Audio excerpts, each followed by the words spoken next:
Bonjour. Voilà, Paris avec le masque, confiné, un dimanche pluvieux, au lieu d'être à Rennes avec vous pour le Marching Band Horizon Project.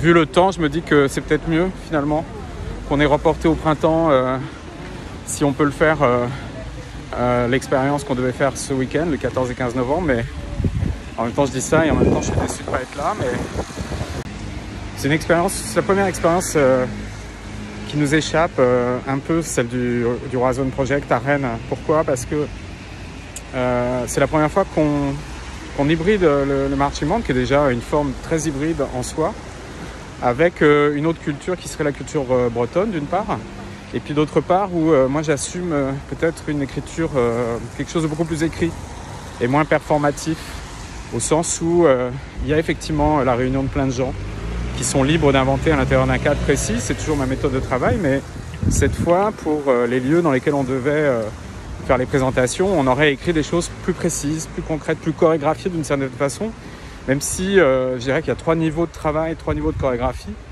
Il y a le niveau du vocabulaire chorégraphique qu'on emploie, et on mélange la danse bretonne avec la danse baroque, et évidemment les pas et la vocabulaire du marching band et du marching qui est plus militaire. Et puis un deuxième niveau qui serait effectivement les routines, les chorégraphies qui sont laissées à Vinnie Revlon ou à Marky Revlon ou à Harry Debé à l'intérieur du travail, comme d'ailleurs le travail de répertoire musical qui est laissé à Clément, Sylvain, même si on en discute, même si ça se confronte en fait au désir des danseurs et de tout le monde.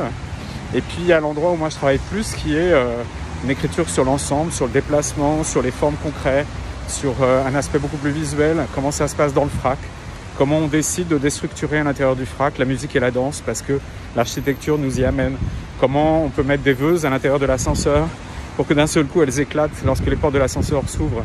C'était ça le projet un petit peu qu'on était en train d'inventer au frac et aux différents lieux des Beaux-Arts et de Chants Libres. Et c'est à cet endroit-là que ça se passe. Donc c'est vraiment la nouveauté du Horizon Project. Puis la deuxième chose, c'est évidemment la confrontation d'une culture avec la danse bretonne ou avec la culture bretonne. Bon, j'enlève le masque, au risque peut-être de me prendre une amende. Et puis la deuxième chose un peu nouvelle avec le Horizon Project ou avec ce qu'on fait en Bretagne, c'est effectivement l'incrémentation avec une culture qui n'a rien à voir avec la musique baroque, etc. Et en fait, notre intuition de départ avec le TNB, c'était de se dire qu'en allant chercher dans Rennes, c'est-à-dire dans la région de Rennes et en France, des cultures dites plutôt minoritaires ou régionales, on allait attirer aussi des gens qui se reconnaîtraient, dans leur propre quête d'identité minoritaire en France, ou minorisée plutôt.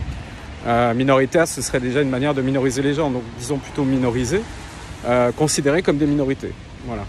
Et effectivement, c'est ce qui se passe, c'est que d'un seul coup, on se retrouve avec un groupe à la fois très homogène et très différent. Et vous imaginez bien qu'entre les cultures de Marky Revlon, Sylvain Cartini, Clément Le Goff, Vinnie Revlon, la mienne, celle de Jonathan ou d'autres à l'intérieur du groupe qui sont très très spécialistes de la danse bretonne, on ne peut pas être plus différents les uns des autres, et pourtant il y a quelque chose qui est appris, qui est assez étonnant et que je trouve passionnant. Voilà. J'espère qu'on se reverra du coup au printemps prochain avec ce projet. Nous on continue d'avancer, on continue de mettre des choses en ligne, on continue de penser le projet et on est très très content, très excité de pouvoir l'imaginer et de le projeter pour l'année prochaine. Voilà, à bientôt. Il pleut.